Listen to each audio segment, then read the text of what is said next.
बहुत बर्दन करे छे ये बेला मलकाय जे तोरा बियाह में हम 101 भार देलियो, हाथी घोड़ा दान में देलियो, ठीक है ना कहिया आ से ने को आ तब कहि छ फलना चिलना से ने के लोग में बोला केला तो देखिए हमरे बात ये की आज हेलो हमरा लोग में बोला कहि देता हेलो लोग में एतो से नहीं भजनहा निवासी मोहम्मद मुमताज जी के तरफ से इस देश को कदर करते हुए 51 रुपए का पुरस्कार दिया है। हमारे पार्टी हार्दिक हार्दिक अभिनंदन करती है।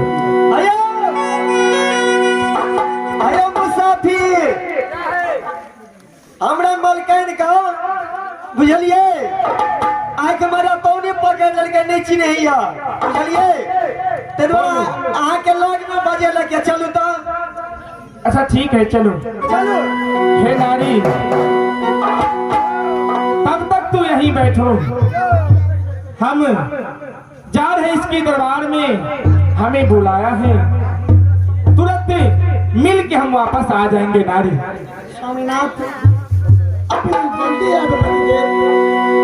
ठीक है नारी तू यहीं बैठी।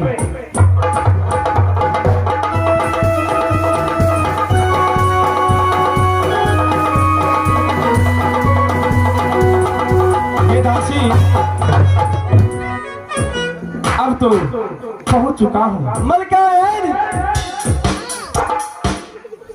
आप देखियो यह छिए ये दोसर कोई छिए हैं ई हमर भाई छिए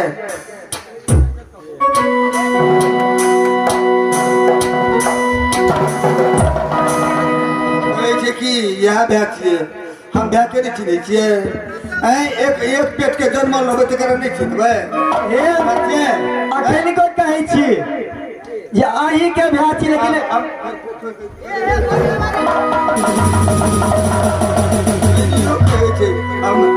चिन्हबे नहीं करते यह चिन्है छी आगे हमरा सब्जेक्ट तो चिन्है छी और चिन्है छी निर्लज्जा लाज शरम नहीं भेला केना के कहि लेलो जे रानी कुलमंत्री के भैया छी हम लोगो की कहते हंसते नहीं हमरो लाज है देखी तो कहते एहने कर भैया छै करोल बिटुआ निकबंगा दिले आ कुलबा में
जमाई के भैया छी हमर भाई है ने कलर भी सुबह से गनियार में कोई मर जाओ जिंदगी से अपने के पहले समझेला है स्वामीनाथ।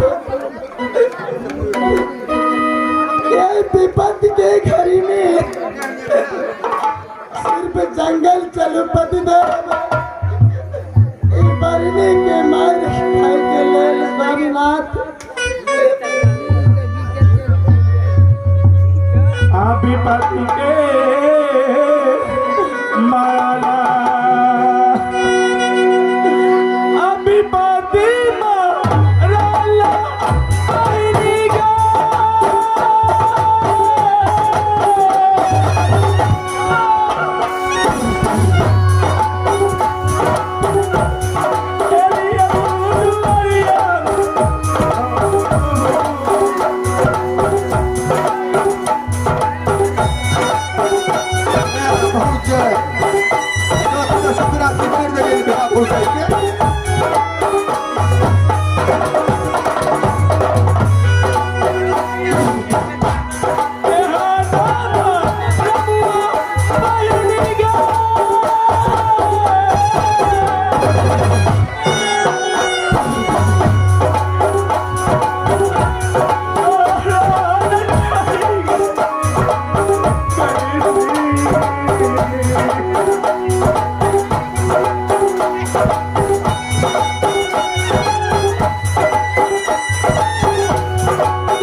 गोविंदा हमरा लाश मोड़ के लोग जेहन कलर बिसु अभिक मंगा कतो से चढ़ आयल बड़ा छी हैं लोग हंस के मर जात लोग आराम से पूछे छै के कहू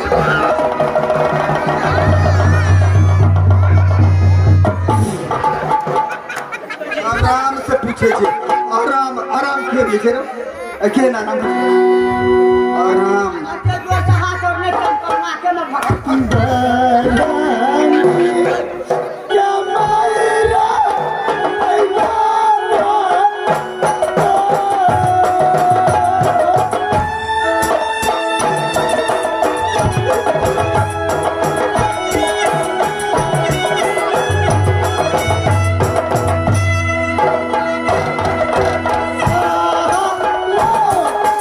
Oh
नहीं तो हाँ नहीं तो इस गांव के मोहम्मद मुमताज जी के तरफ से राजा नल के हाट पर खुश होकर के और जिसको कदर करते हुए 101 रुपया का इनाम अदा फरमाया है। हमारे पार्टी हार्दिक हार्दिक अभिनंदन करते हैं। हम जाए छियो आराम करो एक रोड के जल्दी भगा हाँ कहीं जो भगा दे जल्दी हाँ हम जाए छिए अच्छा जी ये का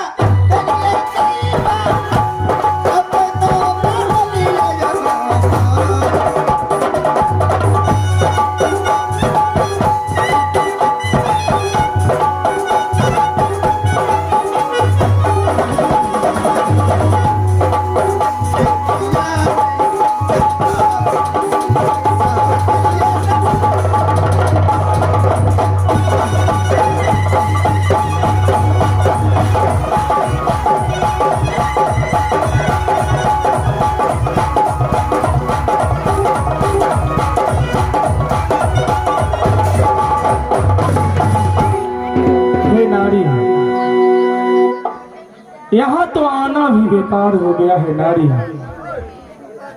अब क्या करूं, रात भी अभी है, सवेरा होने दो, इसके बाद इसके दरबार से चले जाएंगे नारी। कुछ देर आराम कर लो इसके दरबार में और सवेरा होते ही इसके दरबार से चले जाएंगे नारी। कुछ देर आराम कर लेते हैं। स्वामीनाथ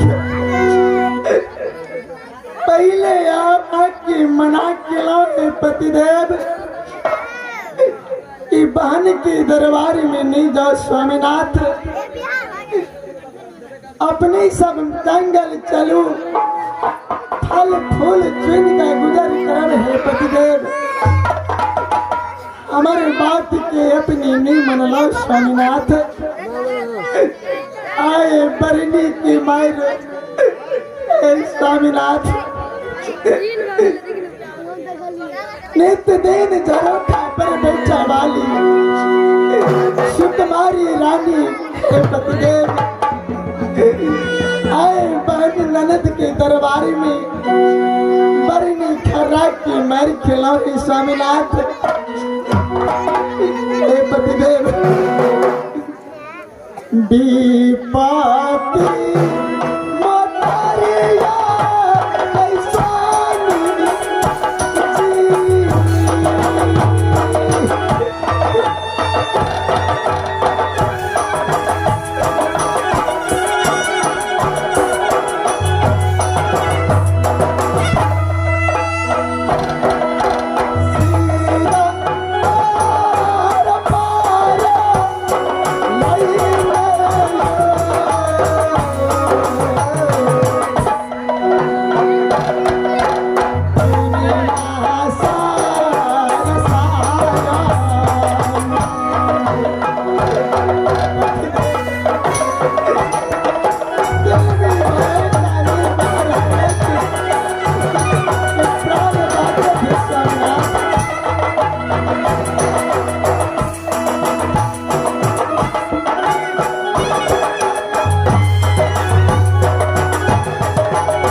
गिर गिला ईश्वर कितनो पति देव की समझे लो बात नहीं मन लग आए बहन के दरबार में खारा बरनी की मार खेलो भूख प्यास से स्वामी नाथ आसो थकित भाके शीतरहल दरबार में परमात्मा सनित जाके स्वामी नाथ की सेवा करे छी। हेलो हेलो दरबार से जंगल के हेलो पकड़ ले कृष्णाष्टमी पूजा सेवा समिति के सदस्य महोदय मोहम्मद सुल्तान जी के तरफ से 101 रुपया मिला है। हमारे पार्टी हार्दिक अभिनंदन करती है और साथ साथ चंदेश्वर दास जी के तरफ से 11 रुपये का पुरस्कार है इस विपद में सहारा के लिए। हमारे पार्टी से हार्दिक अभिनंदन करती है और साथ साथ सुनील कुमार दास जी के मम्मी के तरफ से 11 रुपया पुरस्कार है इस विपद में सहारा के लिए। हमारे पार्टी हार्दिक अभिनंदन करती है। साथ साथ प्रयागराज बिहार सरकार की तरफ से 21 रुपये का इनाम अदा फरमाया है। हमारे पार्टी से हार्दिक अभिनंदन करती है। अब मन से